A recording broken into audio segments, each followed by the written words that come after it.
If more of you supported the show, I'd be less sick of podcasts. The blah blah blah. Sending out good vibes. The blah blah blah. Good vibes. Good vibes. The blah blah blah. Good vibes. Good vibes. 108 breaths of deep gratitude and prayers for guidance and protection. And put on a didgeridoo and shamanic drumming track. Shivers or vibrations and stuff like that.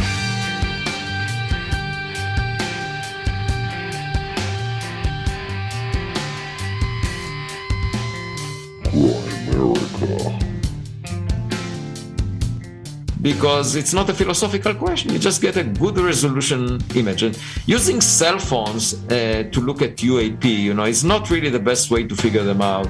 What you want is a large enough telescope that will get us a crisp image. And that's what we're planning to put together. Okay, guys, welcome back to the Grimerica Show. We are a big show, big one, I guess. We're going to be chatting with Professor Avi Loeb a little bit later about unidentified aerial phenomena and stuff that flew past Earth at a crazy speed, maybe some sort of sun sail or debris or who knows. It's a fascinating chat. And we got everybody's favorite podcast here, Graham. I got my beanie on today, Dunlop. Hey, buddy. You wear shorts and a beanie. No, I don't have shorts on. I got the pants on. Yeah. Oh, boy. The short pants. Yeah, I should wear shorts, though, again. I mean, really. Why? Because they're comfortable. Are they? Yeah. In what way? I didn't put a pair of pants on for 3 months, I think, during the summer. Really? Yeah. Well, you didn't leave your house either. So. When was the last time? You only wear pants when you leave the house, probably. Yeah. How often do you leave the house? Whenever I have to.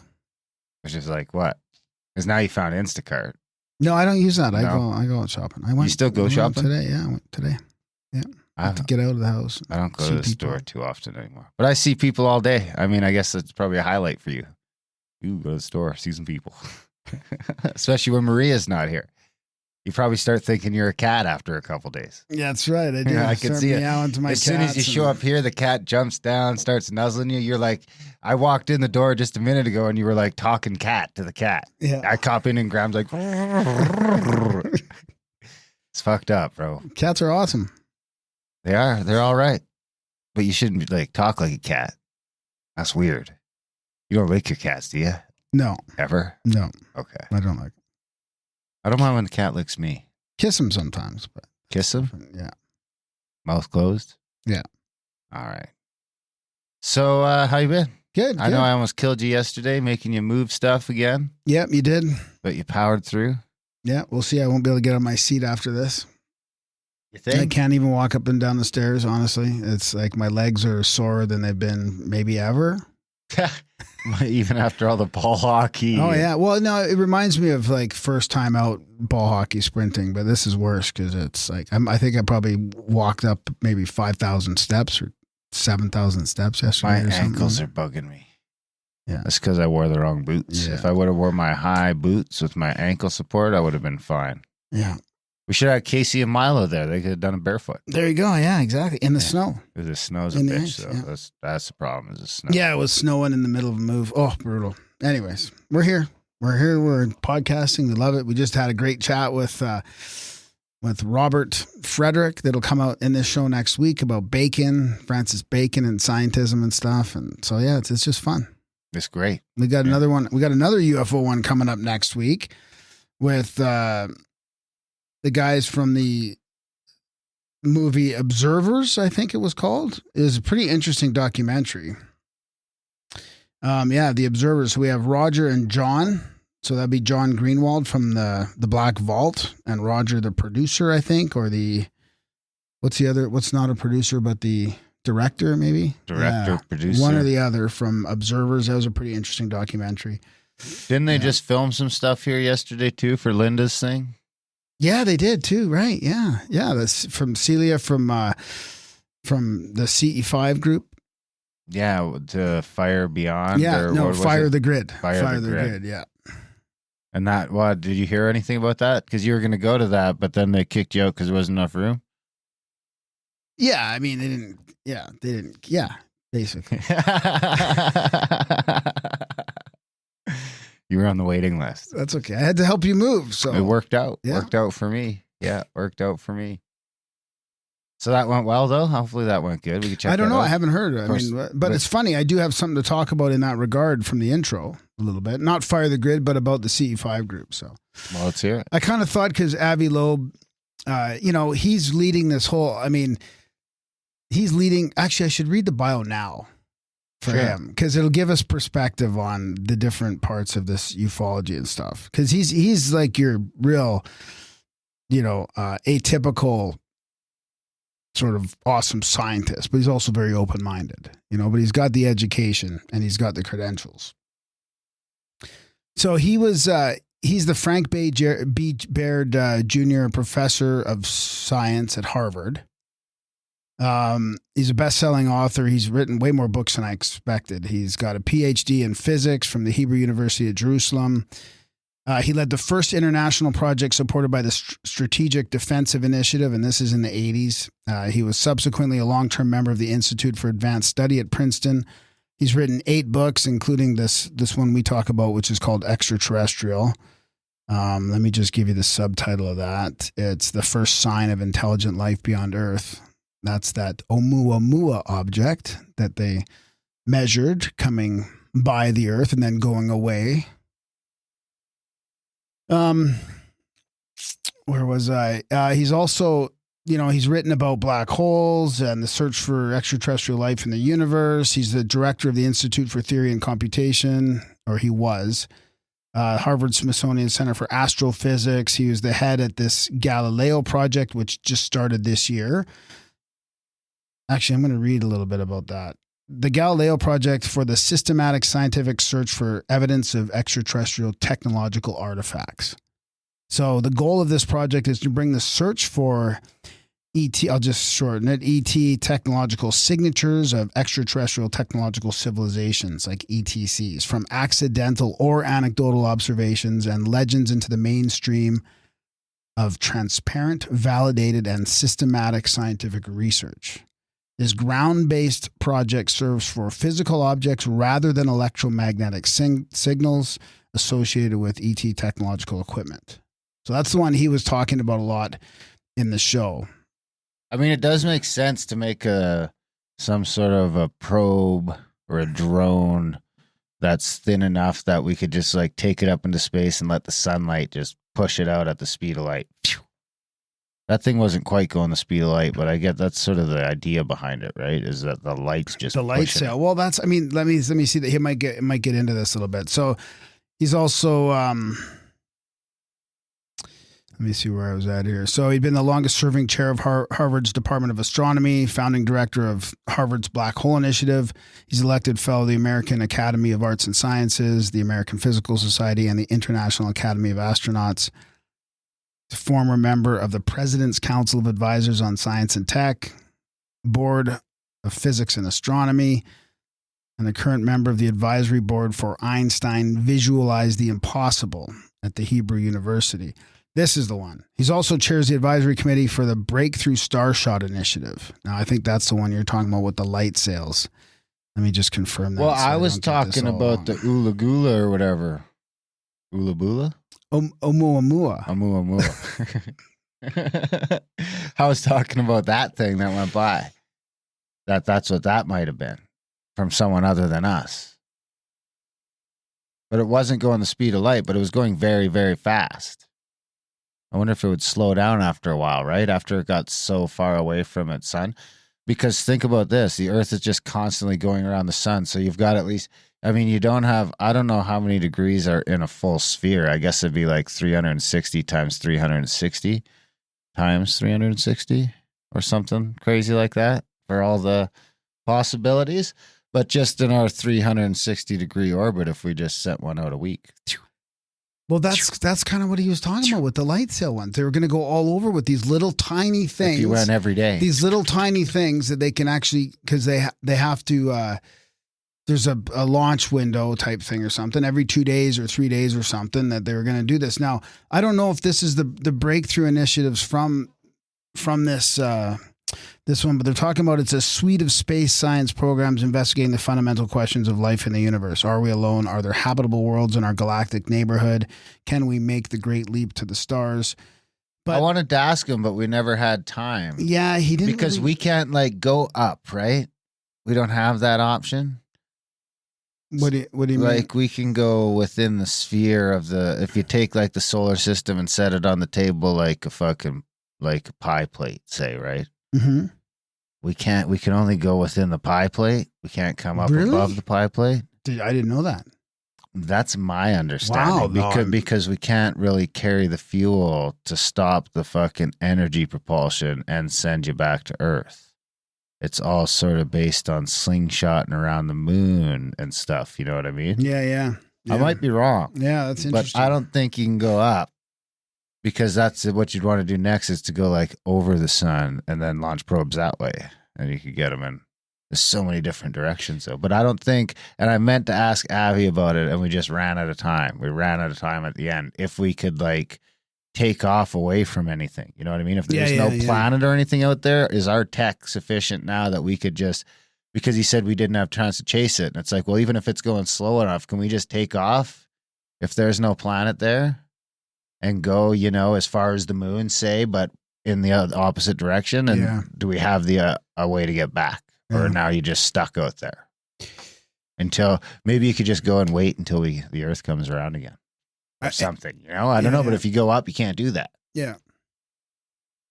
I think the Yuri Milner was the guy that we talked about years and years and years ago, who was one of these super rich Russian billionaires that was searching for extraterrestrial life. And he's the one that I think, and we didn't get a chance to talk about this either, but it's in his book, Extraterrestrial. It's the light sail one, right? Where Avi and him were designing. He challenged Avi and them to go, I'll fund it. I don't know if it was fully funding or partially funding. If you can get to Alpha Centauri, I think that's at the nearest star system, within 3 years or something, or like, you know, to get, it takes get 4 something years there. at the speed of light. Yeah. So they had to develop something cheap and economical and fast, and they had these little, like, basically like a light sail, small little probes with a light sail that can go a quarter of the speed of light. So it would take 12 years then, which ain't bad. Yeah. No, I think they said it was 20 years. 16 years. I think the overall thing was 20 years. It would take 16 years, and then the messages would take 4 years to come back. Right, at the speed of light. And then they said what you were saying. They would shoot a bunch out to all these different, like, why not? If you could do that, because they made it scalable, obviously, that once you build, like, the actual cost of the actual component that goes is nothing, right? And the launch is very minimal as well. So then you could start launching a whole whack of them once you get it all set up. Interesting. Yeah. But he wasn't talking, like, I tried to ask him about that a little bit, but he didn't want to get into it. And I don't know if there was maybe some. Well, maybe that's because it's like, I mean, you couldn't talk about it if you were on the verge of something either, right? I know. Maybe, yeah. And now he's got the Galileo Project, which it's like happening now, fast. Like, people are interested in funding that now. So, yeah, super interesting. We're hoping that, go ahead. Oh, no. We're hoping some people are interested in funding us. Yeah, that'd be great. Grimerica.ca/support, you know, our little podcast here. Because people always think it's a free show. I always get best free show, this, but it's technically not a free show. It's the expenses are quite a bit, actually. Well, that too, but it's a value for value show. I mean, we don't market the show as a free show. We just put it out into the universe for free in the hopes that the folks that find it and find value in it. I mean, if you're just listening to 1 or 2 episodes and you're like, these guys aren't that great, then, you know, we don't expect you to support. But if you're listening to every episode, most of the episodes, $1 a month, $2 a month, $10 a month, $50 a month, you decide. Grimerica.ca/support. Decide today. Maybe that could be your Christmas present to the Grimerica guys. A new monthly subscription. Or you could head over to GrimericaOutlaw.ca and you could sign up for Plus over there. That helps too. And you get more podcasts out of the deal. Or you could just buy some books over at AdultBrain.ca. All that stuff is great. Or come on a trip. Contact at thecabin.com. We're going to Hawaii where we might see some UFOs. But there's been lots of UFOs sighted on previous trips. I mean, honestly. CAC seems to be a UFO event. They're watching us. They know we're up to something. They're like, these guys are going to get us. They're going to crack us. Crack the secret. They got Randall Carlson down there, Dave Matheson, this Brandon Powell character. Keep an eye on these motherfuckers. So in order to round off this whole UFO thing, because obviously Avi's like, at the tip of the spear of the scientific establishment in a way, search for ET. Then I have some things to read, kind of part of like, let's say our project operation segment. I don't need a jingle for it really, but No jingle? no jingle. It's okay. That's right there. I'm looking at it. You want to do it? Okay, do it. What's that noise? Looks military to me. Definitely military. Probably classified, too. Dishfire, Prism, Century Eagle, Sigma, Mannequin, Artichoke, MK Ultra. Operation Project. I forget what the other one sounds like. Yeah, that's okay. You don't have to worry about it. That's the same one. It's the same one. Yeah. Okay.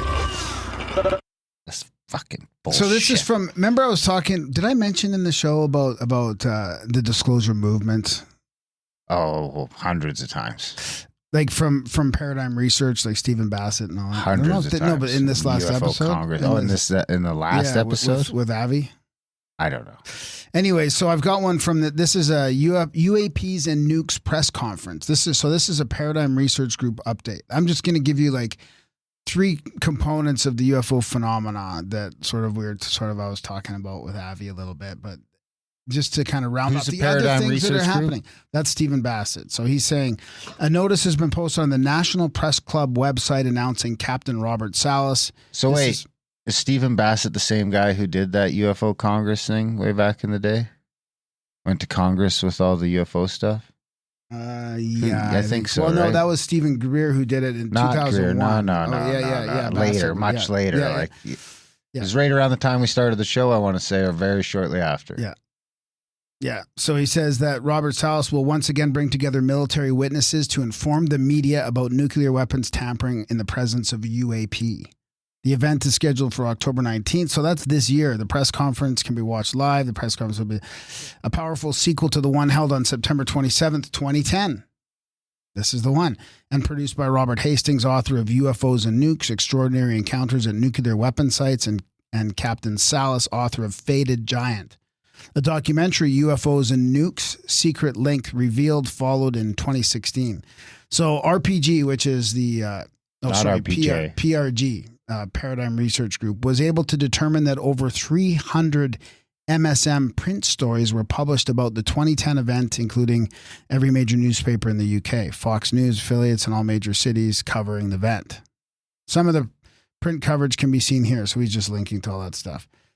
The press conference should have triggered congressional hearings. It did not, but much has happened since. Our PRG has high confidence that nuclear weapons tampering witnesses will be the centerpiece at the upcoming UAP hearings. And then they get into activism. This is Peace in Space Treaty. This is kind of an interesting part of it. Chris Hedges begins his July 6, 2003 New York Times op-ed titled, "What Every Person Should Know About War," with these words: what is war? War is defined as an active conflict that has claimed more than 1,000 lives. Oh, that's interesting. Did you ever know that definition? No. I've never looked it up. But that makes sense now that you've said it.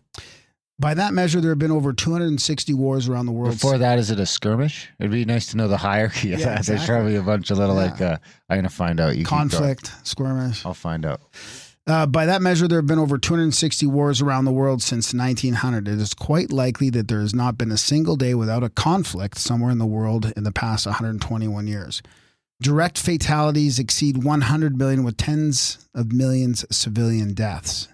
As the scorpion said to the turtle, "It's in my nature. It's what we do." There are governments planning to take war out of the solar system. Did you know that? Out of the solar system? No, it says... Well, that's a great idea. They should just take it mistake. out of the solar system They made so a that mistake. I don't have to be fucking bothered with their There was bullshit. one tiny little 2-letter word. It's like, there. all right, all you countries can make your robots and they can go fight it out on the moon. And we can just live peacefully down here. That's how important a little 2-letter word is. There are governments planning to take war out to the solar system. To see how that might turn out in 200 years or so, binge watch the superb sci-fi series The Expanse on Amazon. Then on to the Milky Way. It's what we do. But alas, we are not alone in this galaxy, so the Milky Way might prove a bridge too far. With regard to the solar system, there is the matter of weapons in space. Over the past 40 years, no one in the U.S. has devoted more time to preventing that fiasco than Carol Rosin. Much of her work has been international. When you examine that work, you might be surprised to learn most governmental efforts to prevent the weaponization of space are outside the U.S. and Russia is leading on the issue. As near as I can tell, it's just conflict and war. I like skirmish, though. Well, skirmish is part of a war. A skirmish is a small battle in a war. And then it's like all of them, all those other little things like are parts of the war. That makes sense, too. Disclosure is coming, and a high priority on the post-disclosure to-do list must be ending human wars in space or anywhere else. So that's an initiative going on outside of that. Then we get to come on to Stephen Greer's here. Stephen McGreer. Richard Greer's. Richard Greer. So this is... Has he been crying on TV again lately? He disappeared, didn't he? Isn't he disappeared right now? Yeah. I know. Read the section of this paper on the environment. So this is from Dr. Greer's paper, Implications of Disclosure for the Environment, World Peace, Poverty, and the Human Future. So he says here, we have identified insiders and scientists who can prove in open congressional hearings that we do in fact possess classified energy generation and anti-gravity propulsion systems, capable of completely and permanently replacing all forms of currently used energy generation and transportation systems. These devices access the ambient electromagnetic and so-called zero-point energy state to produce vast amounts of energy without any pollution.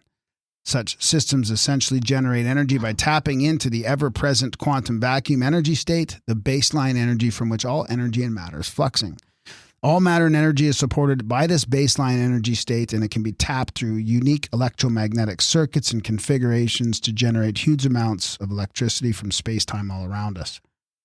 These are not perpetual motion machines, nor do they violate the laws of thermodynamics. They merely tap an ambient energy field around us to generate energy. So he says this means that such systems do not require fuel to burn atoms or split or fuse. They do not require central power plants, transmission lines, and the related multi-trillion-dollar infrastructure required to electrify and power remote areas of India, China, Africa, and Latin America. These systems are site-specific. They can be set up at any place to generate the needed electricity, or energy, I should say. Essentially, this constitutes the definitive solution to the vast majority of environmental problems facing our world. So, I mean, the reason I read that, which all these institutional scientists would probably think is just wacko or crazy. But I mean, we had that show Thrive 2 on, right? We had what's his name? Proctor? Yeah. Gamble. Gamble. Yeah. What's his first name? I don't know. Now I'm drawing a blank. I'll find out. I can't believe it. Keep going. Yeah. But anyways, I mean, he talked about it. They had so many people submitting their ideas and what they consider solutions for this free energy system. And they had a few great examples in their movie. I mean, I think this is where, like, you know, why can't institutional science look closer to what's going on the planet right now? I mean, I do agree with going out and looking in space too, but there's stuff going on really close to us. You know, if I type Thrive into Google, it doesn't even come up. Yeah. That doesn't surprise me. If I type in Thrive movie, Foster Gamble was you got it. Was our Foster guest. Gamble. We had him on the show. I know, it was a fantastic chat. I mean, and he's they a were great super guy. not political. I mean, they did a great job on that movie. Better than we did. Thrive 2. I'll put a link to that in the show notes too. I just saw a newsletter come out about that recently, actually. 2011. Foster Gamble, Dwayne Elgin, Nassim Harriman, Stephen Greer. Yeah, but that's the original 2011. That's the original one. Yeah. Thrive 2 2020. This is what it takes. Yeah. So this is the late. So then the next we have the ET contact teams on this map. So this is from actually past guest of ours as well. Costa Macrius. Do you remember that? ET Let's Talk. So this is another sort of faction of the global, like, looking for ETs. Has he been on the show? Yeah, Costa was on a long time ago too. I get emails so this is from this guy. Yeah, the global CE5 initiative event. So he's got a map here, And he's saying, look at our Star People contact teams for the Global CE5 Initiative ET Contact event, now in our 12th year of contact with Star People. So he says the People's Disclosure Movement continues growth with this month's initiative ET Contact event for December 4th. We already have 50 teams participating globally. So he says, we are making Star People contact everywhere this month. Canada, Hawaii, Thailand, Brazil, France, South Africa, Portugal, England, Brazil, Netherlands, Australia, USA, and more. So he's asking, obviously, share this message with people. We asked, I won't read that, talking about lockdown laws. The map of global teams is refreshed daily. Come and see our event where others are displayed. You and members of our global contact community will better appreciate our widespread family. The map contains optional contact info so people can connect. So, I mean, there's their movement here as well. They're talking about has grown to 1 million people in 100 plus countries. Gratitude to you all who have helped us. And then there's obviously the Greer CE5, the CSETI kind of movement as well. I mean, he's been advertising that all over, doing some of the same night. So, I mean, it's interesting, How come this never gets any real mainstream attention, right? I mean, people have experiences. Now, I don't know if it's ET or not, but it deserves investigation. Why don't you investigate it? I have. And there's a phenomena there. You're a MUFON member in good standing. But like Avi said, right? The Money. Human observation isn't enough. It's not. It's nothing. It's nothing, right? It's nothing. No, it'll. Which is what I've been saying for years, whereas you argue it's everything. There's enough anecdotal It's enough for me. evidence Well, it to is have. because that's okay. So I That's bet a you great Avi point. doesn't believe in Bigfoot either. And if he saw when he'd shoot it, we should have asked him. We stopped asking people that. I don't like that question. You don't? No. But I mean, more people choose my side. That's why. But the overwhelming amount of anecdotal evidence has to mean something. It's not. Yeah. It's once it gets to a point that it does. It's not just one person, right? It's thousands of people experiencing something. That there's like millions of our peers who think that me and you should be put in a camp for not getting vaccines right now. You still trust these motherfuckers? Not like, no, I'm not calling out anyone that's had an experience on this, but I'm talking about humans as a whole. You know what I mean? We're like notoriously untrustworthy. We just keep letting me down. We just keep letting me down. Yeah, I can't really argue that. It's a good point. I'm going to go out on a limb here and say that for this episode, I could use this jingle.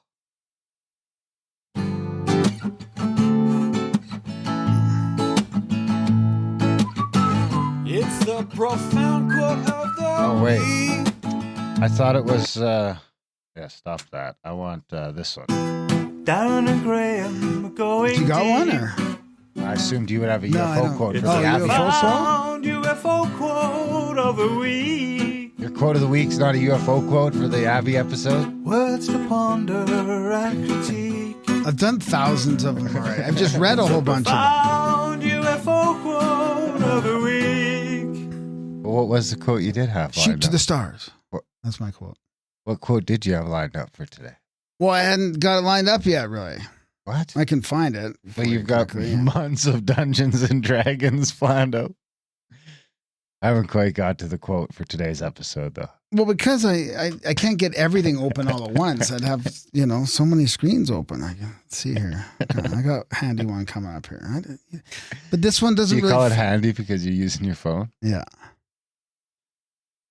Okay. Okay, who did this? Today we live so cowed under the bombardment of this intellectual artillery that hardly anyone can attain to the inward detachment that is required for a clear view of the monstrous drama. The willpower to operate under a pure democratic disguise has finished off its masterpiece so well that the object's sense of freedom is actually flattered by the most thoroughgoing enslavement that has ever existed. This is not about UFOs. Charlie Robinson? Oh, it might be. You think the aliens made us as slaves? Is it Charlie Robinson? No, it's Oswald Spengler. Do I know who that is? Yeah, we know who that is, but not off the top of my head. So no UFO quote, eh? Well, I guess I jumped the shark. No, you didn't jump the shark. You jumped the gun. It's not the same thing? No, it's not the same thing. Oh. I can't keep up. Yeah. The ball's it's in your ball in court.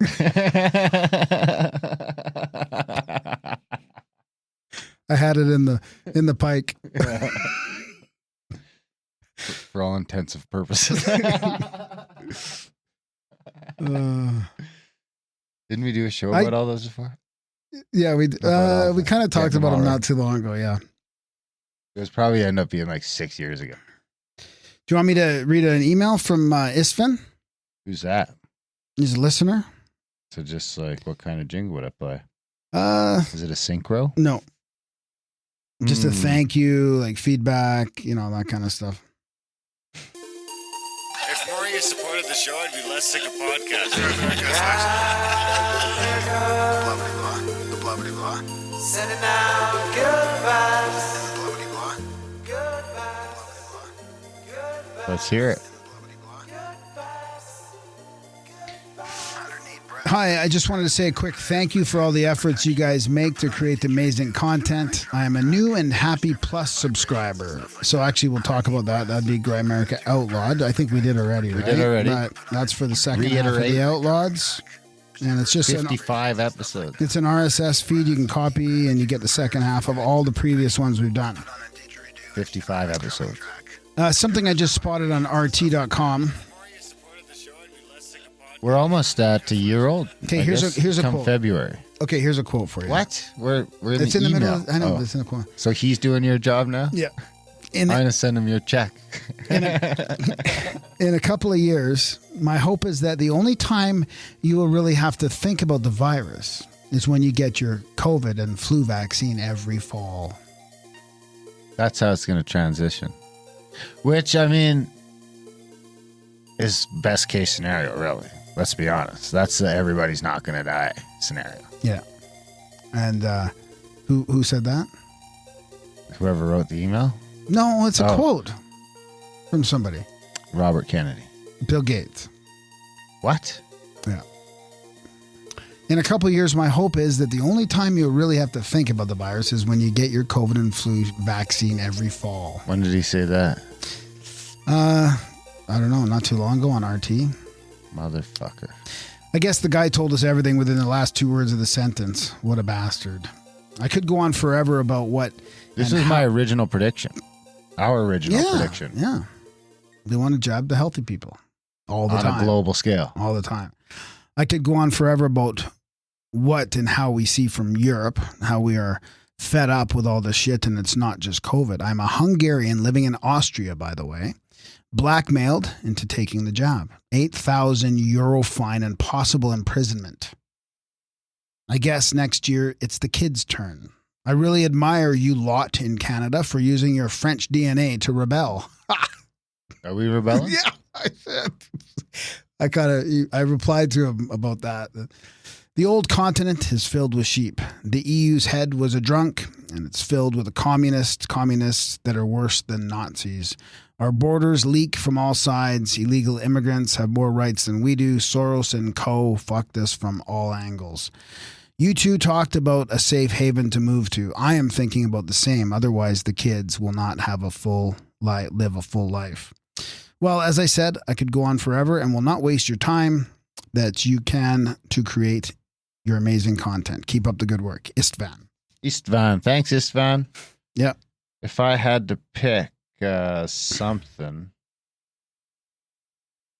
I'd say Montana's still my spot. Yeah. I mean, Montana sucks. This is what I meant. Montana sucks. Don't look at Montana. Go to Texas.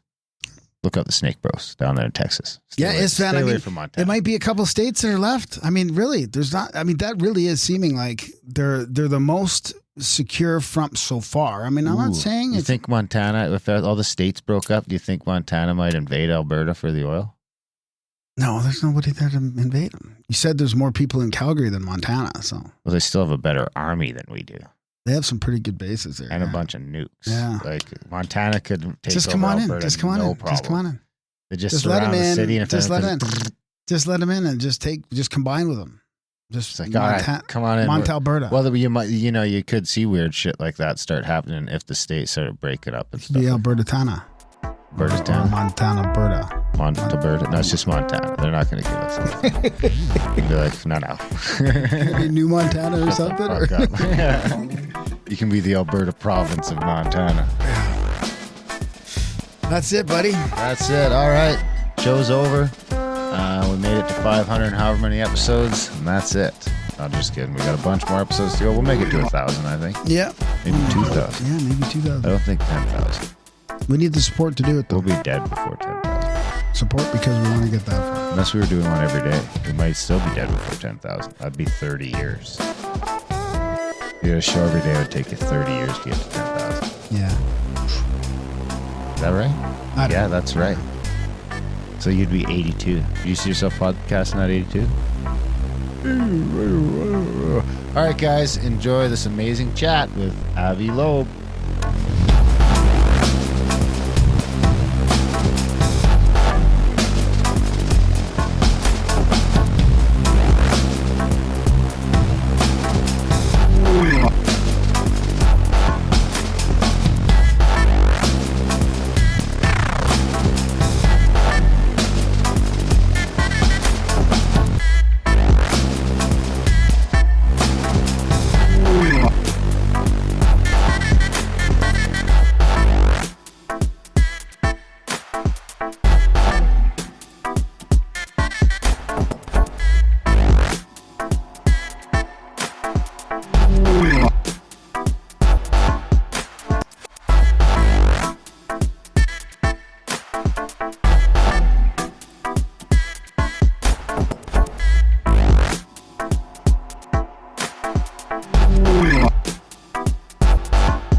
Avi Loeb, welcome to Grimerica. Thanks for joining us. How are you?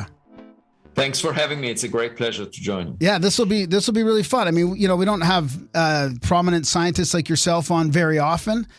We have before, but your book Extraterrestrial was fantastic. The first signs of intelligent life beyond Earth. I mean, I really like the open-mindedness that you brought forward as a secular scientist to the book and all those projects that you're working on. So yeah, we got lots to talk about.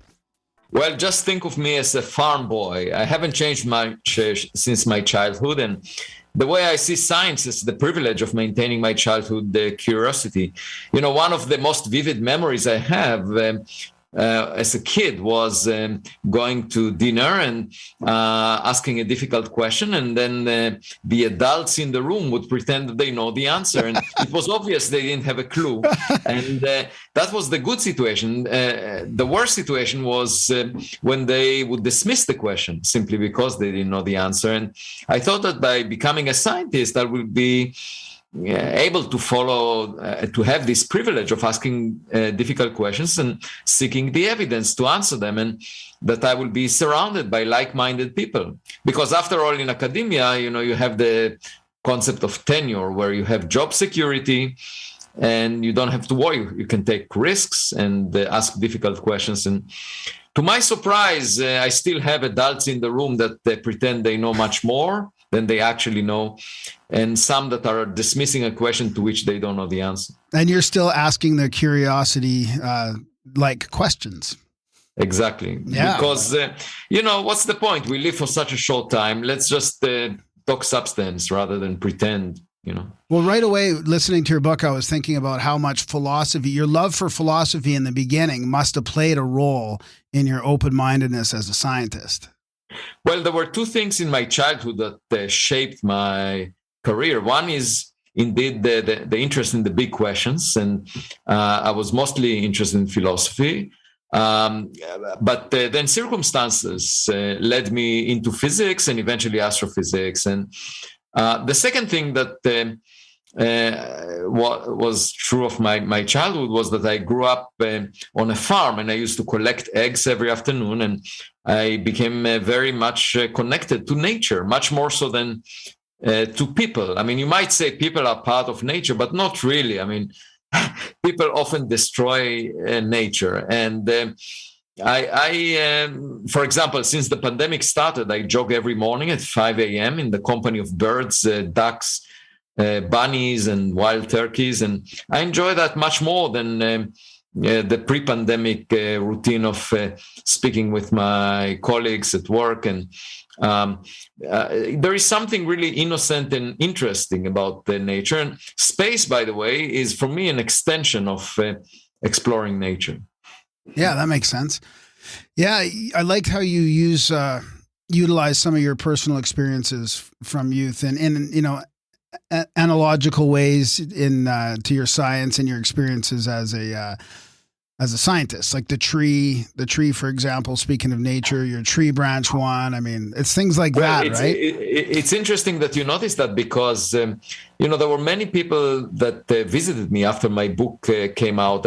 I had about 1,300 interviews, but that was expected. Interviews for podcasts, for TV, radio, newspapers, magazines, and so forth. The thing that was not expected are the visitors that came to the porch of my home. I met with them in the porch because it was outdoors and they didn't have to wear a mask, and I could sit with them on the rocking chair, and we would discuss why we might not be the smartest kid on the cosmic block. That is the motive of my book. And there were some very interesting visitors that came. We can talk about them, but two of them, when they came to the porch, they said, where is that branch that is mentioned in your book that was broken and you put insulation tape around it? And, I regard that as a symbol of helping young people when they are fragile. And then this branch now is the tallest in that tree. And even though people advised me to break it off, I put insulation tape, and it's now still surrounding it 15 years later. And I brought them to the branch. It's just next to the porch, and they took a selfie with it. So this branch is really a celebrity right now.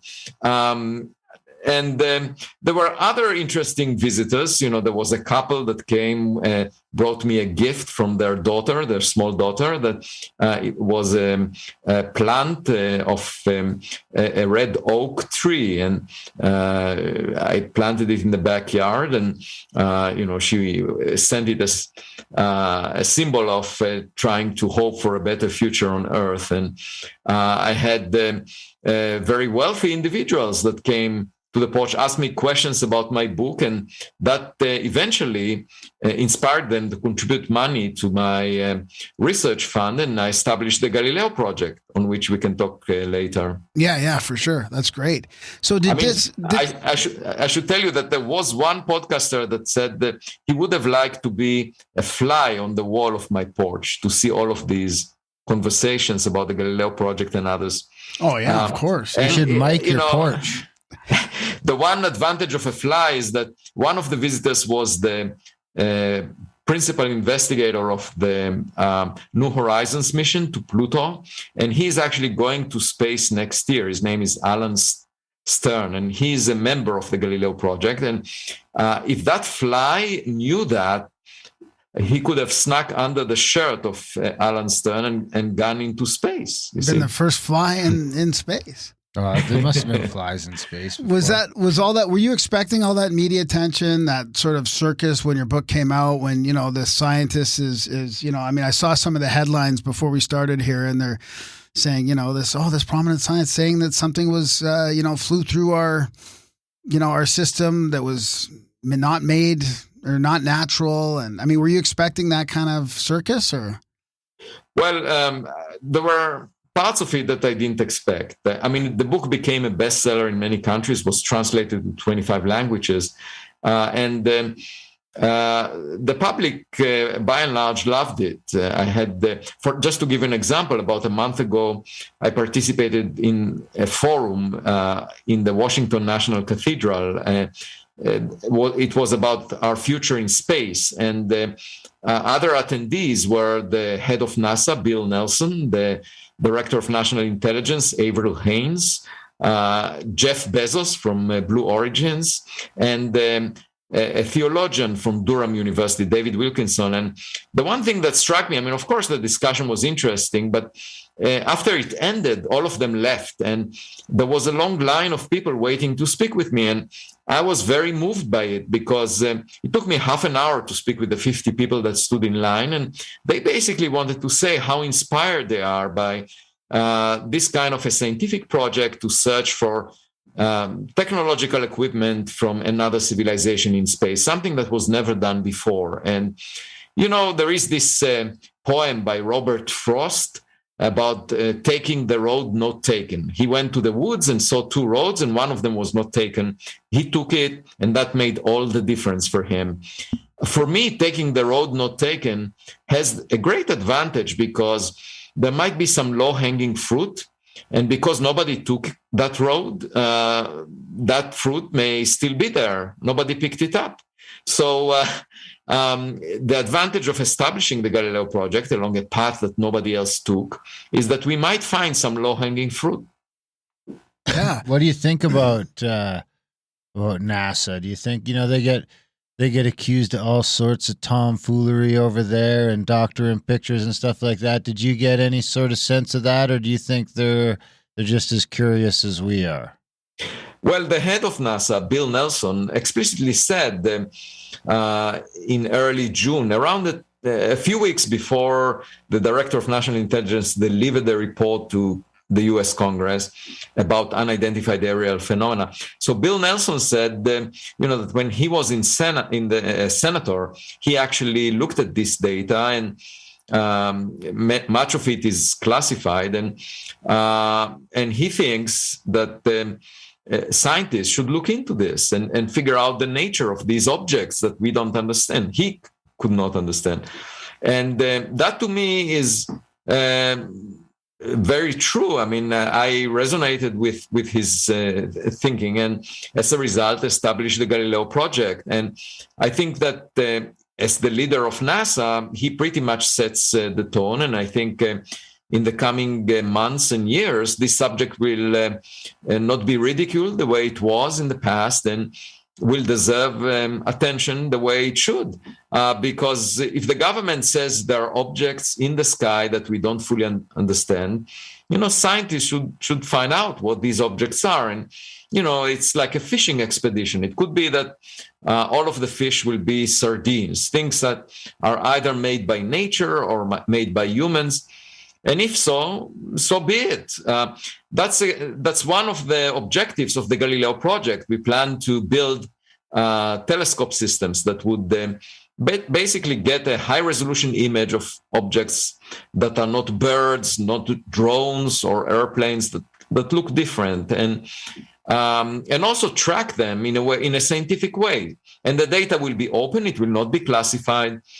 And the only reason I was able to establish this project a few months ago was because people gave me donations that allow. By now, we have about 100 scientists engaged in this project. Wow! And the second part of this project, I should say, Galileo Project, is that we will look for objects that enter the solar system from outside within the orbit of the Earth that look weird, and they are called interstellar objects. And the first example for those is Oumuamua, this object discovered in 2017 on which my book is based.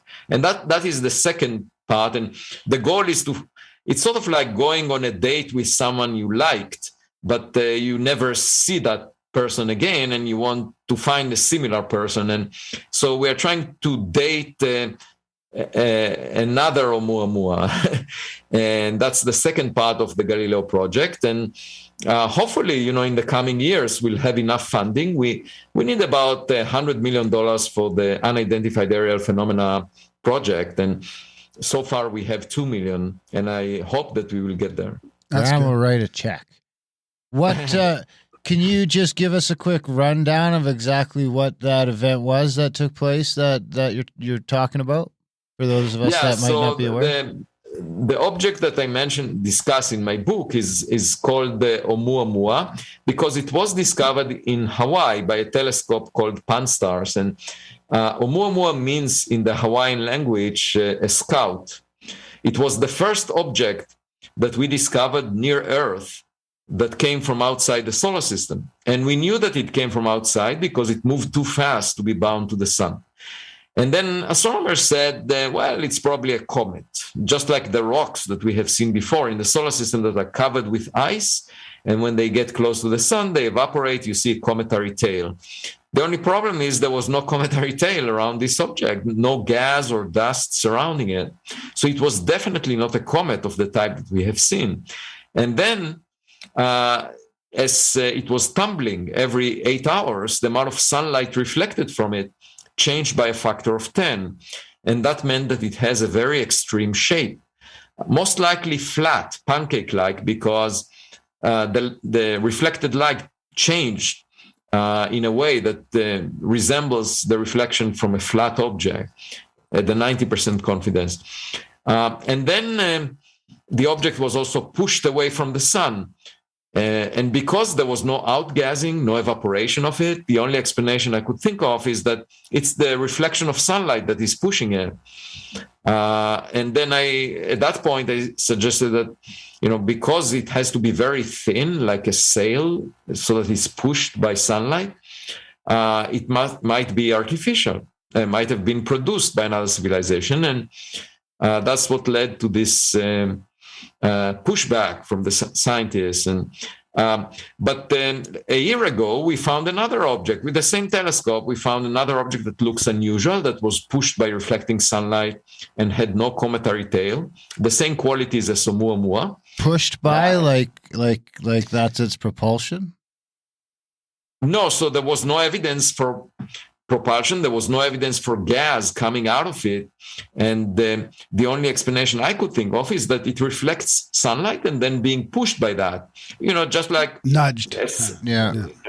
So this new object, 2020 SO, was also pushed by sunlight and had no cometary tail. And then within a few weeks, the astronomers realized, it's actually a rocket booster that was launched by NASA in 1966.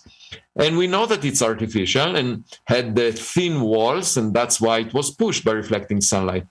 So we know that we produced 2020 SO, this object from a year ago. We don't know who produced Oumuamua. And that was moving faster, right? The Oumuamua? Yes, because 2020 SO came from Earth. And so it was moving relatively slowly. I mean, it was bound to the sun. And the other one, Oumuamua, was not bound to the sun. It came from outside. So it came from outside the solar system, right? Outside the solar system. Definitely not from us. Yeah. Yeah, I was kind of going to ask you what the definition of that interstellar object was, and you just answered that. Well, the definition is that it moves between stars, that it's not bound to any particular star. Okay. And of course, you could have rocks that are doing that. The solar system extends halfway to the nearest star, and there are rocks left over, just like Lego building blocks that were left over from the construction project of the planets. And that's called the Oort cloud that goes halfway to the nearest star. And so if a star passes near the solar system, it can easily dislodge some of these rocks into interstellar space. And you expect some interstellar rocks to come from the outskirts of other planetary systems like the solar system. But Oumuamua didn't look like those rocks. That's the issue. And so we want to find another one and then fly near it and take a close-up photograph, because they say a picture is worth 1,000 words. In my case, a picture is worth 66,000 words, the number of words in my book. I wouldn't need to write the book if we had an image. So that was in 2017. How close was that to the New York Times coming out with the first big article about the Tic Tac? Like, was that before that or after that? Well, it was around the same time. But so you kind of got lost in the hoopla of all that, probably. Well, right? honestly, at first I thought we were talking about that for a minute, because I come in, in blank, I come in cold, I don't read the book, or I just come in without any background so that I can sort of take it in and ask those questions. And for at the beginning, I thought that we were talking about that. Yeah, TikTok. I was wondering about the timing. It seemed very coincidental. It was a complete coincidence, because the New York Times was talking about the fact that there are objects identified by military personnel that the government knows about. And the one thing that resulted from that was the report to Congress on June 25th this year that in part inspired the Galileo Project that I established, because it has a branch associated with trying to figure out the nature of these objects that the government doesn't really know what they are. And I should say that just this week, the National Defense Bill in the U.S. is being finalized, and it seems like it will have a recommendation to establish an office in government that will look into all the data that the government collected on unidentified aerial phenomena. And that's really the very first time that's something that Congress recommends doing that. And I think the most important aspect of that would be that the subject, instead of being ridiculed, will be taken more seriously. And obviously, many people in government do that because it's a matter of concern. If you have objects flying in the sky that you don't fully understand, you worry about national security. But if it's not produced by humans, it's not a matter of national security. It's an international matter. True. All the data, though? I mean, let's hope they go through all the data, but they've been accumulating data for a few decades. Depending on who you ask, there's been a lot of data collected. Right. I mean, we have to keep in mind that it's very likely to be a mixed bag, that there are all kinds of compartments, data of different quality, of different objects, some of which are natural, some of which are human-made. But the point is, even if there is good evidence for one object that is not human-made and not natural, that by itself will change the future of humanity. So it's really important to check each and every case. And the fact that most cases will have some mundane explanation, would not mean much. It's just like, in the case of Oumuamua, after that, there was another object discovered that looked like a comet from interstellar space. And it was given the name Borisov because it was discovered by a Russian amateur astronomer. And my colleagues asked me, okay, it looks like the second object discovered appears to be a comet of the type that we have seen before. Doesn't it convince you that Oumuamua is natural? And I said, when you walk down the beach and you see a plastic bottle, and you know that it's artificial, and if after that you see a rock, it doesn't make the plastic bottle a rock. Yeah. So, because this does bring up the importance of trying to find near Earth objects as well that are going to hit the Earth, right? I mean, is that a whole separate science, or is that something that you guys will be taking part of as well? Because looking back now, there's a bunch of theories that the Younger Dryas was caused by, or partly caused or accelerated by, cometary impact. There's a lot of, like I was going to ask you even, what if Oumuamua hit the Earth? What would happen? Like how, it's hard to imagine. I think you said it was approximately maybe 10 meters wide. Not sure how thin it, 100 meters wide? Yeah, it was roughly the size of a football field. And right. In terms of the thickness, we don't know. If it was indeed pushed by reflecting sunlight, it had to be less than a millimeter thick, very thin. But the one thing I should mention is that it was discovered because of the fear from impact by a rock. As you know, 66 million years ago, dinosaurs were roaming on Earth. They were dominant relative to their environment. They were very proud of themselves. And they were eating grass and didn't really look up. And then a big rock, the size of Manhattan Island, hit the ground and tarnished their ego trip. And so since then, we know that there is a risk from rocks hitting Earth. And even though that rock was, the size of Manhattan Island, we are worried even about smaller rocks than that. And in 2004, Congress tasked NASA to look for all objects bigger than the size of a football field that may hit the Earth, 90% of them. And one reason that the telescope that discovered the Oumuamua was built, it's called Pan-STARRS, is to search for objects that may hit the Earth. These are called near-Earth objects. And it was constructed for that purpose, and there is another telescope that within 2 years will become operational. Its name is the Vera Rubin Observatory in Chile, and that would find about 60% of all objects bigger than the size of a football field that could potentially come close to Earth. And so we are going 2/3 of the way towards the congressional task.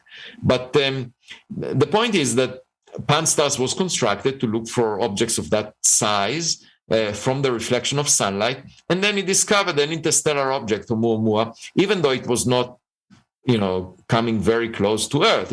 It was within a fifth of the Earth-Sun separation. But at the same time, it obviously surveyed the sky and looked for other objects. By the way, there is this tale about a fisherman that went to sea and came back and said, I discovered a new law of nature. All fish are bigger than 2 inches. And someone asked him, what is the size of the holes in your fishing net? And he said 2 inches. So that illustrates the fact that, if you have big holes in your fishing net, you will not catch any fish. And so Pan-STARRS was really the very first observatory that surveyed the sky and could see objects the size of a football field passing within the orbit of the Earth around the sun, just from the reflection of sunlight. And that means that before that, before 2010, we didn't have the capability of seeing something the size of a football field or smaller. And there could be a lot of objects smaller than that passing near Earth, and we wouldn't even notice. We never sent a spacecraft as big as a football field, to space. So the point is, we are pretty ignorant. And, if you go back 70 years, Enrico Fermi, a very famous physicist, was having lunch in Los Alamos, and he asked a question. He said, well, it looks likely that we are not alone. Probably, there are other planets like ours. But if so, where is everybody? And I think that's a very presumptuous question. It's just like sitting at home and saying, nobody is knocking on my door, therefore I don't have neighbors. That's not the right way to approach it. You have to look through your windows and search. And, only now we have the survey telescopes that allow us to search for things as big as a football field passing nearby. And by the way, if they move much faster than Oumuamua was moving, like if they move at a fraction of the speed of light, we wouldn't even pay attention to them because the astronomers would say, this is just a fluke. It moves too fast. So my point is, we're not really searching. And that's what the Galileo Project is trying to do. What do you think that if it's something less than 1 millimeter thick and it's like 100 meters long, so do you think it's some sort of debris or some sort of a probe, or what do you think we're dealing with here? Yeah, so these are exactly the possibilities. You can imagine that it's the surface layer of a spacecraft that was torn apart. That's one example, or something that is defunct, not working anymore. But another possibility is that it's a receiver that is tumbling and collecting information, and because we didn't get enough data on this object, we don't really know what it is, and by now it's gone. It's 1 million times fainter than it was closer to the sun, and we can't really see it. We cannot chase it. It's moving too fast relative to our rockets. So what we need to do is find more of the same. And when I go to the kitchen and I see an ant, I usually get alarmed because there must be many more ants around. So there should be more objects like it, and we just need to search. And with the Vera Rubin Observatory, we'll find many more, I'm sure. And then the key would be to send a spacecraft with a camera that will pass nearby and take a close-up photo. Do we have the tech for that now? Because I guess you'd see it coming soon enough that you'd be ready for it. Is that the idea? Yeah, so that's the plan that we are trying to make in the Galileo Project. And the issue is that it will really cost about $1 billion to have a space mission of this type. Bezos could pay. it's sort of, it's very expensive. So it's just like going on a date and trying to make a decision whether the person you are going with will be your partner for life, or you will have an offspring with. And that having an offspring is really a very tedious task. You want someone that has good genetic makeup and someone that will be a good companion. And, you need to collect enough information before you make such a decision. The other day, a couple of days ago, I was jogging early in the morning and I saw 4 pairs of ducks in a very narrow channel swimming and playing with each other. It looked like they're not dancing, but they're actually sort of wrestling. And it was clear that they're trying to decide whether to partner, to select one, these pairs were selecting whether to mate with each other. And it reminded me of the Galileo Project because, it's a difficult decision whether to run you can rephrase Hamlet's question. Instead of to be or not to be, you can say to rendezvous or not to rendezvous. That's $1 billion question, you see. So we have to be very selective, and we want to collect enough information that will demonstrate that the next Oumuamua indeed is weird. It's not a comet, it's not an asteroid, it looks unusual, and therefore we want to rendezvous with it. And to do that, we will send a spacecraft that we have ready with a camera. It will be expensive, but we hope to be able to do that. So in the coming months, we will start working on the design of the space mission. And this is the more expensive component of the Galileo project. The other part is looking at unidentified aerial phenomena. And for that, we will just build telescope systems that, are on Earth and look around. And the first among them actually will be assembled in the coming months on the roof of the Harvard College Observatory. So that's something I'm very excited about, that in the coming months we'll start to put together the first telescope system. That's great. I mean, I was going to say that must be, in some ways, that decision is harder since the government is acknowledging this phenomenon, this soft disclosure, because they're kind of saying, hey, there's something here right in our backyard. So it must be harder to go outside the yard and explore the wilderness of space when you've got apparently a phenomenon going on right here. I mean, and that's kind of what the UFO community would always argue is like, hey, because it is, when you've looked into UFOs for so long, it's sometimes it's hard to hear the scientists still like Fermi and these guys, where are they? Well, there's thousands of people that say they're seeing stuff and making contact, and yet you're searching way out there for stuff, Well, you see, the problem for many years was that the scientific community ridiculed the subject and ignored it. And it's a self-fulfilling prophecy to say, and I think it all echoes what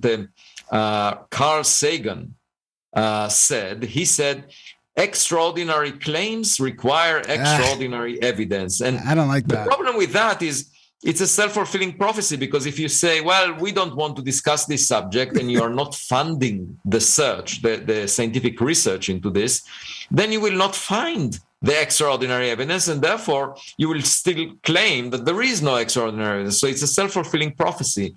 And I think that there should be a supplement to Sagan's statement, which says extraordinary evidence requires extraordinary funding. You need to fund the search, otherwise you wouldn't find anything. And that's what we are trying to do with the Galileo Project. And it's really the very first time that the team of scientists, more than 100 scientists, comes together to do a purely scientific research project. You see, before that, you had reports from the government.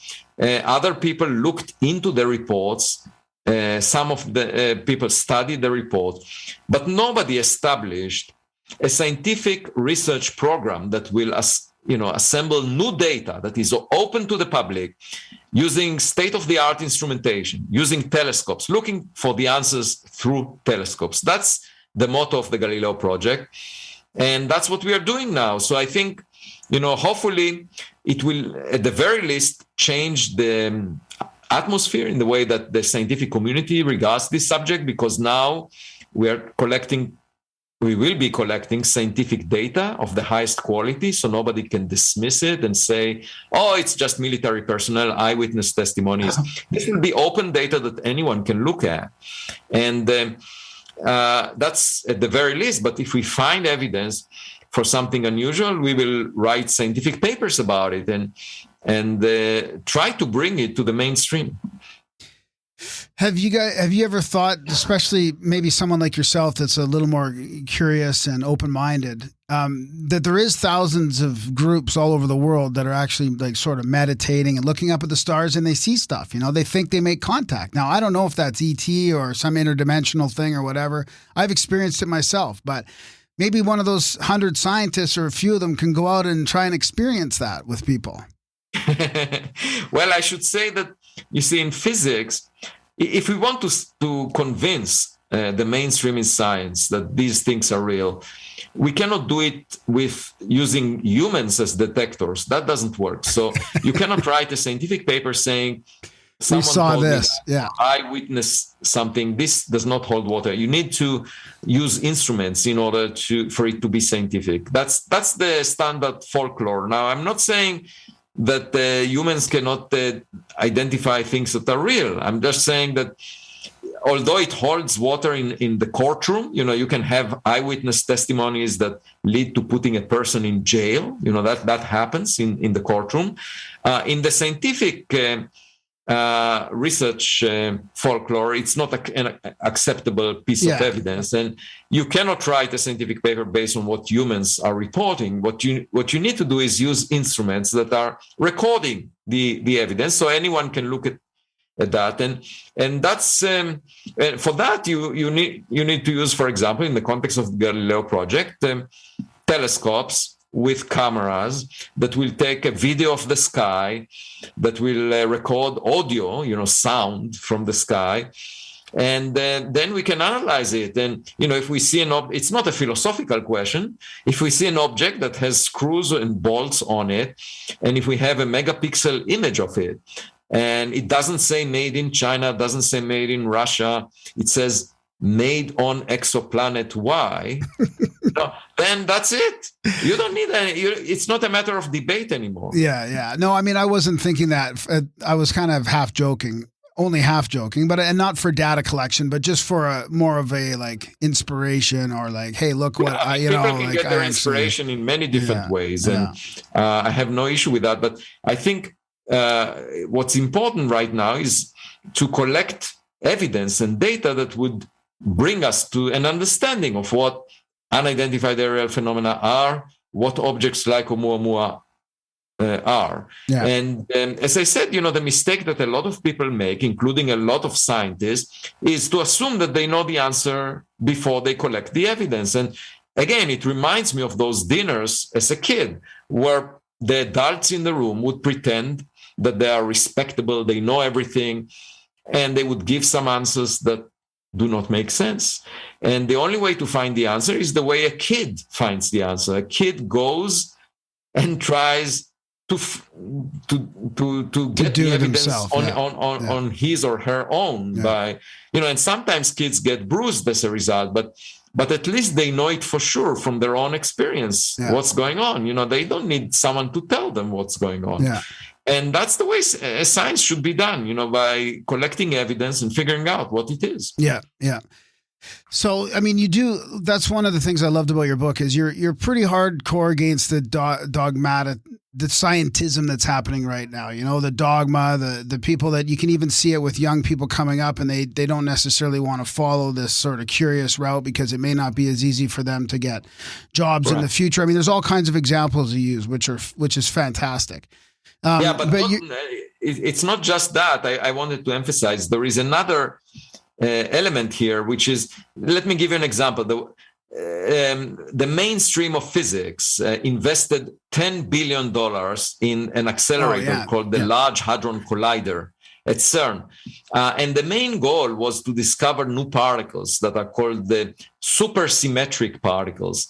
And, it was accepted by the mainstream that these particles might be around the corner, we might find them, and they convinced each other that we should invest $10 billion to search for them. And we searched and didn't find any. So that was accepted as part of the mainstream, $10 billion to search for those particles. But in addition, I mean, it's obviously a matter of having those funding agencies listening to the advice of committees made of mainstream scientists that are building consensus among themselves. Okay, like for multiple universe, dark matter, string theory. Yeah. I mean, all these things, instead of putting their money where you are, which is actually like a tangible thing. Yeah, but my point is that there are other things to consider. For example, how interested is the public in the question that you are trying to resolve? You know, the public funds science. We need to listen to the public. The second is, you know, what would be the impact of finding what you are aiming to find on society? You know, and then the third thing is, you know, what is the magnitude of the improvement in our knowledge of reality? And if you include these in consideration, then it's clear that looking for equipment produced by other civilizations in space is much more consequential. It's much more important than looking for supersymmetric particles, you know. And nevertheless, for example, even the Galileo Project that was just announced has funding that is 2 parts in 10,000 of the funding of the Large Hadron Collider. So you ask yourself, how did we get there? How is it possible that a subject that the public cares a lot about is not funded at all, being ridiculed by the scientific community who decides to pursue things that end up not being real? Like supersymmetry is not around the corner. We invested $10 billion in that. And the searches for dark matter, hundreds of millions of dollars. We didn't find specific types of particles that were proposed. And my point is, given the public's interest, given the anomalies of Oumuamua or unidentified aerial phenomena, I think it's time, the time is right to invest funds, you know, $1 billion, maybe hundreds of millions of dollars in the search for objects produced by other civilizations, because we have some tentative clues that maybe are quite intriguing, and we want to find out what these objects are. And you know, obviously we will not have extraordinary evidence that they are something else unless we put the money into the search. And to me, it's a matter of common sense. You know, I don't feel myself as in an elevated position relative to the public, or I just speak what sounds to me like common sense. And I think the public very much understands that. It's just that the academic world has difficult time following it. Well, we need people like you to bridge between the public and the academic world and the scientific community. I mean, that's always what's frustrated me about the UFO phenomena, is not that the government acknowledges anything. It's the scientific community and the academia that acknowledge that there's a mystery. They don't, you don't have to know the answers, just that there's some questions to be asked here. So and not only questions, but we have the instruments that we can use to find the answer. You see? So why not? We are buying them with the Galileo Project. We are buying them off the shelf. These are, we need to assemble them in a special way because, for example, there are observatories that astronomers constructed that are looking at the sky. So you may ask, why aren't they seeing UFOs? Well, the answer is simple. If a bird flies above an observatory that exists right now, nobody would track it. The astronomers would just ignore it. What you need is a system that has first of all, looks at the entire sky, not in a narrow field, and then tracks objects of interest, and then zooms on them and tries to get a high-resolution image of them. And for that, you need also artificial intelligence, machine learning algorithms to identify objects, to say whether it's a bird, a drone, or an airplane, or something else. And all of this was never developed before. So that's what the Galileo Project is trying to do. Well, you've also been involved in all these other sort of paradigm-changing initiatives. I mean, you also talked about the Black Hole Initiative in your book. And right. And you guys were trying to decide whether you can see a city like Tokyo if it was on Pluto. And I mean, the search for exoplanets is something else that might interest people if you give us an update on that. And then also the light sail thing. I mean, that's a whole other thing that could really... that seems very economical for what you're going to get out of it. The amount of resources to put into that, right? Yeah, well, let me give you another example. So the astronomy community every decade decides about its priorities. And one of the biggest priorities right now is to look for signatures of life in the atmosphere of other planets around other stars that may be habitable, maybe there is life on them. And you might want to look for oxygen or methane in the atmosphere that indicates life. And that's what everyone agrees on. And it motivates future telescopes that will cost maybe $10 billion within a few decades, maybe built in space. But my point is simple, and I wrote a paper about it in 2015.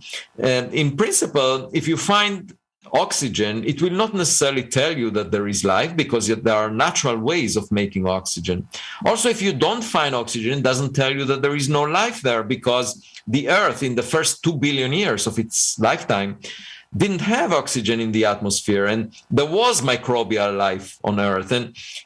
And so if you don't find oxygen, even for Earth, there was a 50% chance that if you looked at Earth early on, you wouldn't find oxygen. So it doesn't mean that there is no life. But if you find very complex molecules like CFCs that air conditioning systems or in that industries produce on Earth, these are all the complex molecules that are destroying the ozone, that are associated with industrial pollution. So if you find industrial pollution in the atmosphere of another planet, not only you know that there is life there, but you know that there is industrial life there. And what I'm saying is, you put $10 billion towards a future telescope. Why not discuss how likely it is for you, or how easy it is for this telescope to detect industrial pollution instead of oxygen? But for some reason, that is not being discussed. That is pushed to the sidelines, and because it's considered speculative to discuss a possible industrial civilization. And I don't think that it's speculative, because it's arrogant on our behalf to think that we are special, unique. Whenever we thought that way, we were wrong. We thought that we are at the center of the universe, and that turned out to be wrong. We're not at the center of anything, actually. We thought that that the Earth-Sun system is really special, and that's wrong. Actually, half of the Sun-like stars have a planet the size of the Earth, roughly the same separation, so it's not unique or special. We are not privileged, and just thinking that we are the smartest kid on the block makes no sense to me. It's just like my daughters thought that they are the smartest when they were at home, and then when they went to the kindergarten, they realized that there are smarter kids around. So I don't think it makes sense for us to believe as the starting assumption that nothing like us exists out there. Instead, we should start from scratch and basically say, okay, well, we are not really special, unique. Let's just check. Let's just see if we sent out equipment to space, in the form of spacecraft. Let's check if there was someone before us, let's say 1 billion years before us, that sent equipment to space that we can find. Why is that regarded speculative? Why is that pushed to the sidelines relative to searching for supersymmetry that we've never found, searching for specific types of dark matter that we've never found? I argue these things are actually not very relevant for the daily lives of people, not very relevant for the future of our society. The dark matter will not be used for any gadget that we build on Earth. So if we find technological equipment from another civilization, it might give us a look at our future. It might change the way we live, the way we aspire about going to space, the technologies we develop in response to what we find. I would, my wish is that we will find a gadget coming from another civilization, and I'll be able to press some buttons on it. Yeah, and it'll change the paradigm of the whole planet. I mean, it'll change everything, right? Like you mentioned in your book, it'll create a whole bunch of new disciplines, How can we ignore that? Yeah. How is it possible? Not only ignoring that, but ridiculing the discussion in that. I just find it completely inappropriate. And that's why I wrote my book, and that's why I'm advocating for this cause. And how's your book come across to a lot of your peers in the scientific community? Well, many of them try to dismiss it. I don't know how many read it. But the point is, I don't need to argue my case, because when the mainstream scientific community tried to explain the anomalies of Oumuamua, there were 4 independent teams that came up with different explanations.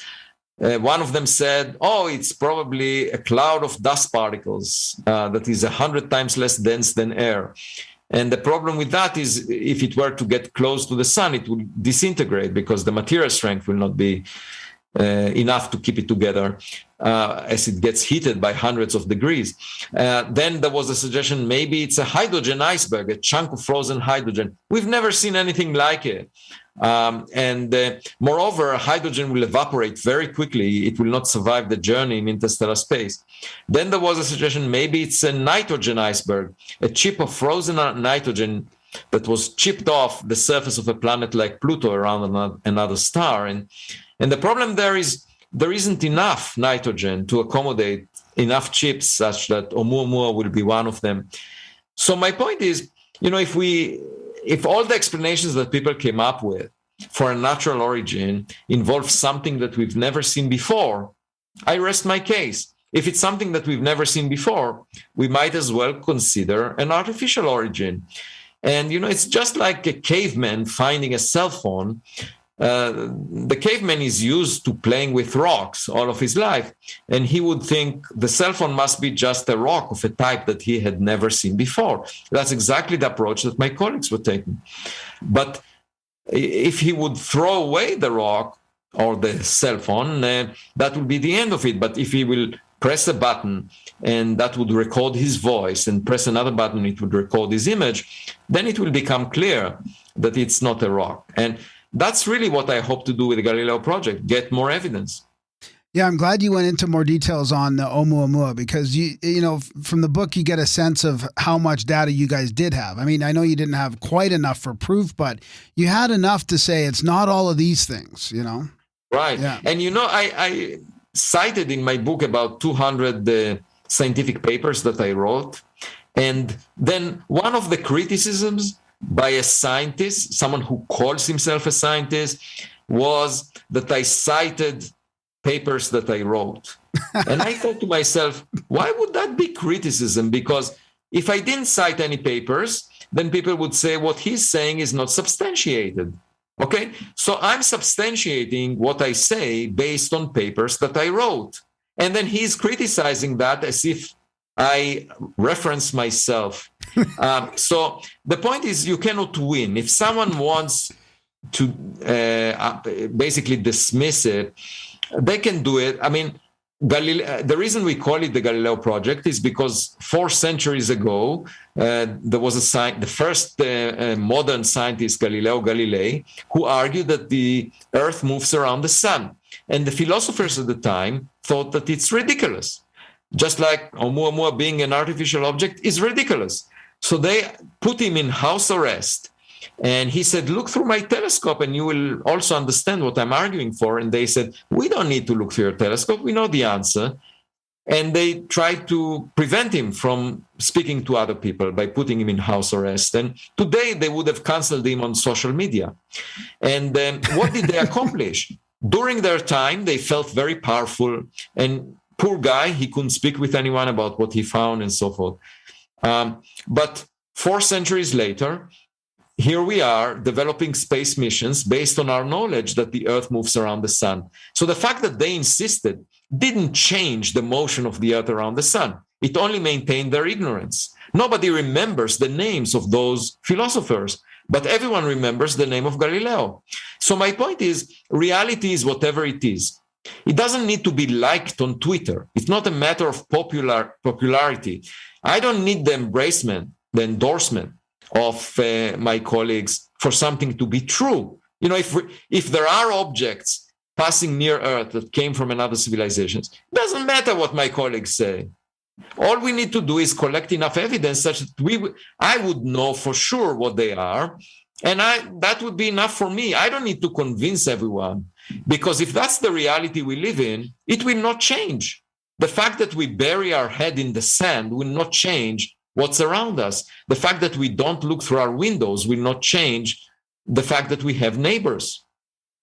Yeah. You have any questions there at all? What do you think? So if you had to make a prediction, do you think that with the Galileo Project and NASA sort of with their new stuff and the satellites looking for near Earth objects and the Congress thing, do you think it's inevitable? Do you think do you think it's sort of just a waiting, or do you think we'll get Tunguska first, or what do you think? I think that if we collect the data, and the Galileo Project is funded at the level that it needs, and we get scientific data, and perhaps the government introduces more transparency, I think within a decade or two, we will learn a lot. And it will just be a completely new realization. Now, it's possible that we will end up finding that another nation was much more sophisticated than we think, and that they produced all kinds of gadgets we've never known about, or that there are natural phenomena like Oumuamua was a nitrogen iceberg, something that we've never considered before, and it appears to be very common. There could be situations like that. We will find out. My guess is if it looks weird, it will be weird. Speaking of weird, didn't they just see something weird on Mars? Or sorry, on the moon, on the far side of the moon? There was a report that the Chinese spacecraft that landed there noticed something that looks with a weird shape, but the image is very poor resolution, so it could be it could be just a rock that is not fully resolved. They need to get closer to figure out what it is. Yeah, they need to get some high-res pictures of those bases on the dark side of the moon. China doesn't have high-res. That's my point all along. It's just a knockoff Sony on there. A megapixel image will tell us what things are. It's completely pointless to argue because it's not a philosophical question. You just get a good resolution image. And using cell phones to look at UAP, is not really the best way to figure them out. What you want is a large enough telescope that will get us a crisp image. And that's what we're planning to put together. Yeah, it's just like when you see the moon or some other thing, you're thinking, oh, I'll take a great picture of that. And you take it and it's hardly... On the phones, it just doesn't do it justice, Yeah, because optics tells you that it all depends on the size of the aperture of your camera. And cell phones have an aperture that is only a few millimeters in size. It's really small.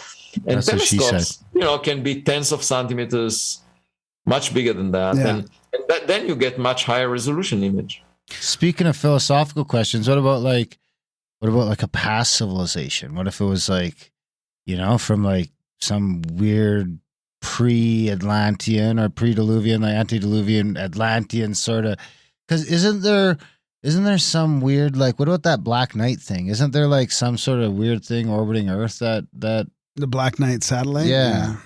Is that real? Well, so that's another thing that, if you imagine that there might have been someone before us on Earth, some advanced technological civilization, let's say that destroyed itself more than 100 million years ago, we would never find evidence for it on the surface of the Earth, like in archaeological digs, because over periods of hundreds of millions of years, geological activity destroys anything on the surface and mixes it with the inside of the Earth. So we won't be able to find it. But if they launched any equipment into space, it will still be there. So, if we search, we will not assume that there is nothing. We will just look for whatever there is. And if they sent equipment into space, we might find it. Among the 30,000 other pieces floating around up there? Didn't you mention that in your book? There's just one. Hey, wait, this one's not ours. 30,000, eh? But, and another thing to keep in mind, the moon is like a museum because it doesn't have geological activity, it doesn't have mixing. So, okay, so you mentioned the moon. I got survey the moon, we might find something. I got to ask you about the moon. What about because there's a lot of crazy stuff going on with the moon, right? Like like then maybe I'm wrong about some of this stuff, and you can correct me. You're probably you know more about this than me, but I've heard and researched myself and heard from some reputable people. And the obvious one is that the moon and the sun appear the same size in the sky, even though the sun's 400 times further away. That's a coincidence. Yeah. So then what about, then the other one is what is the other one? It's like, Size difference. it takes 27.3 days for the moon to do a full rotation. Right. And the moon is 27.3% the size of the Earth. And it takes, three. I'll give you another one. Okay. If you look at the sunspots, they look very similar to the spots on the nearest stars, Alpha Centauri A and B, which are just like, they have roughly the mass of the sun. And, so there are some interesting coincidences. The way that the astronomers treat them is as coincidences. But I actually saw a scientific paper trying to find a physical, scientific reason for why the moon occupies roughly the same size in the sky as the sun, related to tidal forces. But there could be a reason for that. I'll give you one more. Mm-hmm. It takes 366.2. Actually 259, 366.25 days for the Earth to do a full orbit around the sun, or something, and the Earth is 366.2% the size of the moon. Because I go back and forth. Is it like a weird coincidence because it's weird to have all these sort of things line up, or are they rounding it sort of weird, or is it like? And then there's the 108th thing with those sort of things. Or is it just like, it's just NASA's a bunch of crazy occultists? You know what? If we make contact, encounter, they'll know. another, being, we can ask them. Maybe they know. If they're smarter than we are, why don't we ask them? I think that's the great advantage of finding a smarter kid on your block, because there are questions to which we don't have answers. Maybe they will have the answers. So I will keep your question in mind and ask it if we find them. Hopefully they're benevolent. Well, why aren't we looking closer at the moon? Like, why can't, I mean, we've got all these projects now. We want to go farther out. How come we're not setting up a base it would be worth it, right? Like you said, it's like a time capsule to start like busting some dust off and excavating.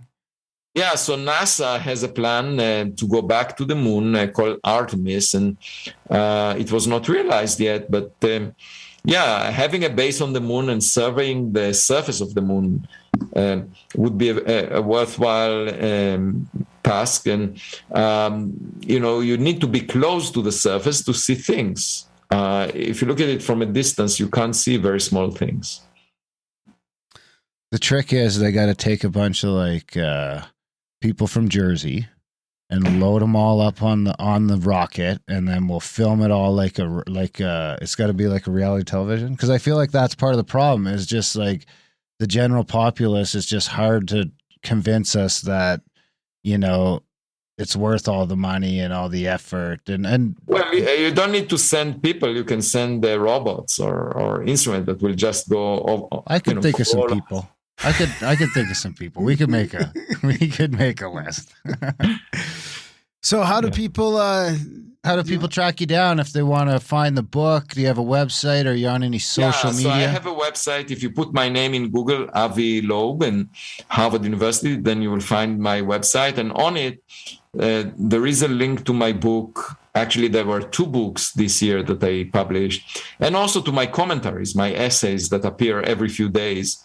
Some of the things we discussed are mentioned in my most recent commentaries, and I'm now starting to work on my next book, and stay tuned. It will be interesting. That's great. So did you kind of break away from academia in a way, and just are you going rogue here a little bit with your own research and all that, or and all these projects, or are you still sort of? So I was asked at Harvard, but as soon as I established the Galileo Project, whether that's part of my day job, and I said.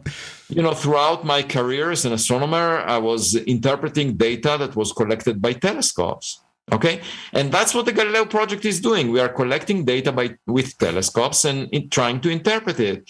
And in astronomy, there is no limit on how close an object could be and still be of interest. We are studying the sun, we study meteors, cosmic rays that get through the Earth's atmosphere, and asteroids and comets. So it's really part of my day job, and they agreed.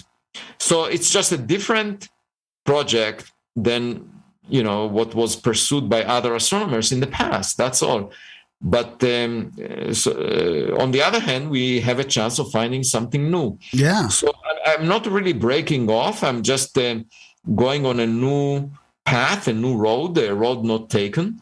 And I'm continuing to publish scientific papers. And this year, I'm actually on sabbatical, the first one in 19 years, because I was the chair of the astronomy department at Harvard for 9 years, actually, the longest serving chair.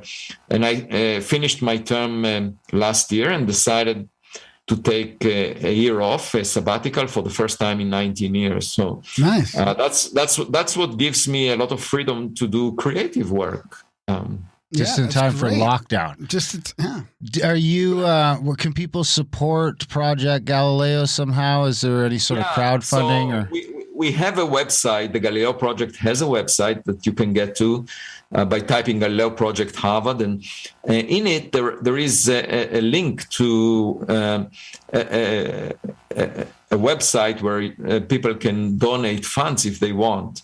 And also a link for any volunteers that might be interested in contributing their expertise to the project. Excellent. Well, thanks so much for your time. This has been great. I really appreciate you coming on the show.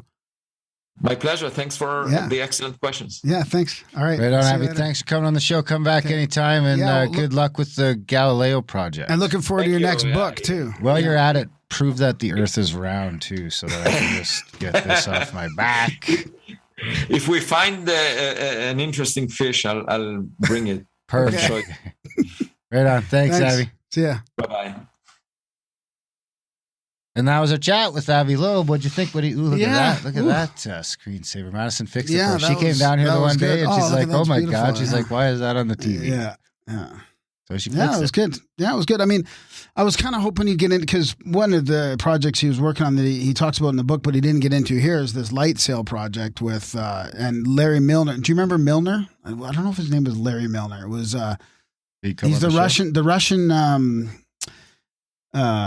entrepreneur. Do you remember years ago when we started the podcast on, there was that Russian entrepreneur that was putting all this money into finding UFOs? Do you remember hearing about that? Well, he was working with Avi on the light sail project, and then he also mentions this black hole project that they're trying to figure out, because they said they've never really taken a picture of a black hole yet, so they're trying to find that. How do you take a picture of a black hole?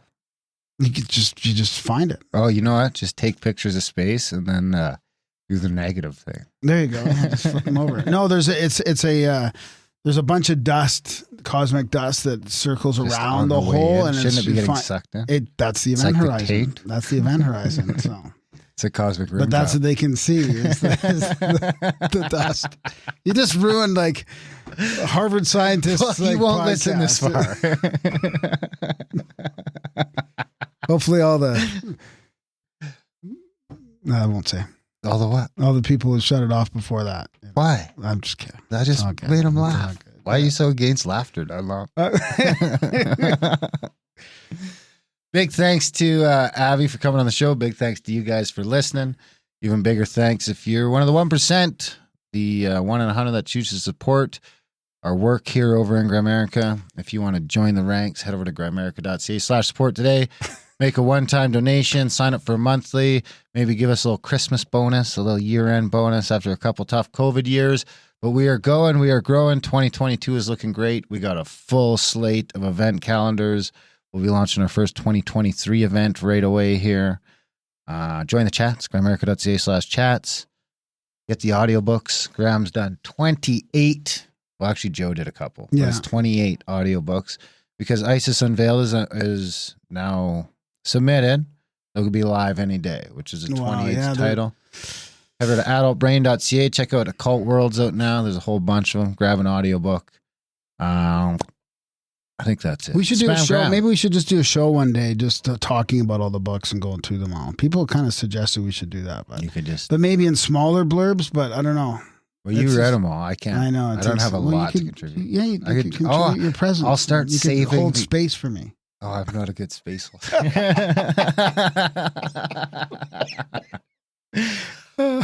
I'll start saving some bloopers. There you go. Fuck. The other day I was editing and you were like on the phone for a while. Yeah, I remember that. Yeah, that was probably the pet emergency. I think it was like on speaker too. So I was like, I feel like I don't need to listen to any of this. I was like, I moved over. I was like, check. Anyway, gramerica.ca/sport. Do all that other stuff in the show notes.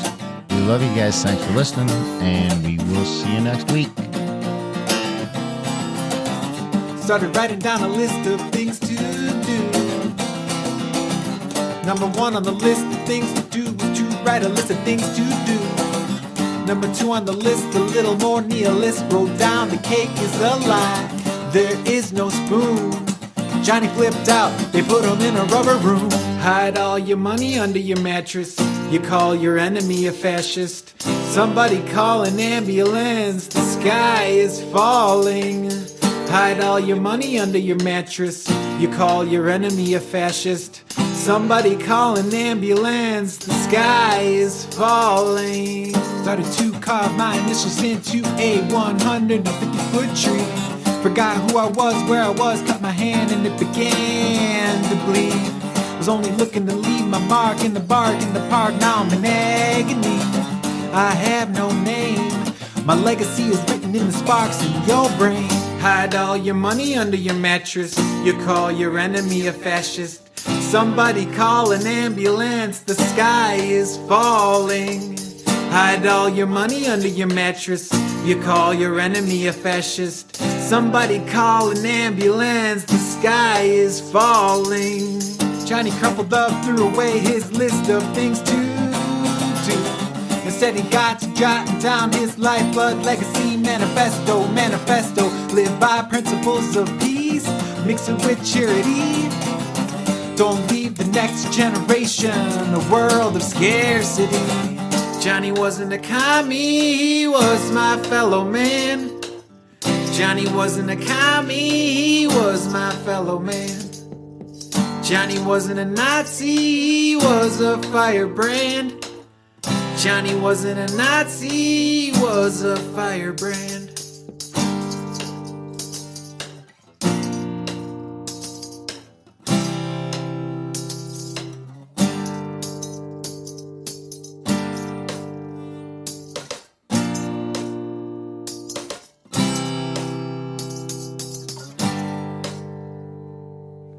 Hide all your money under your mattress. You call your enemy a fascist. Somebody call an ambulance, the sky is falling. Hide all your money under your mattress. You call your enemy a fascist. Somebody call an ambulance, the sky is falling. Hide all your money under your mattress. You call your enemy a fascist. Somebody call an ambulance, the sky is falling. Hide all your money under your mattress. You call your enemy a fascist. Somebody call an ambulance, the sky is falling.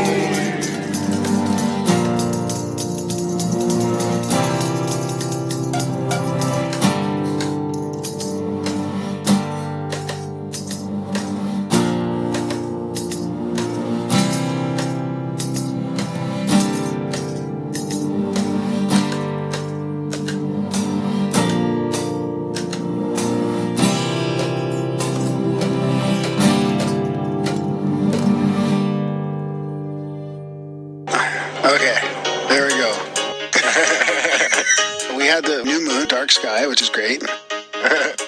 Had a plan, camping, pitched our tent, went back there for the night. Crystal clear. Darkest night. Decided to read that meditation, did the singing bowl, and that shit starts happening. Pow, pow, pow. We started seeing flash bulbs. Streakers coming down. Graham Dunlop is he said star. Graham Dunlop is he said star. Blubbity, blubbity, blah.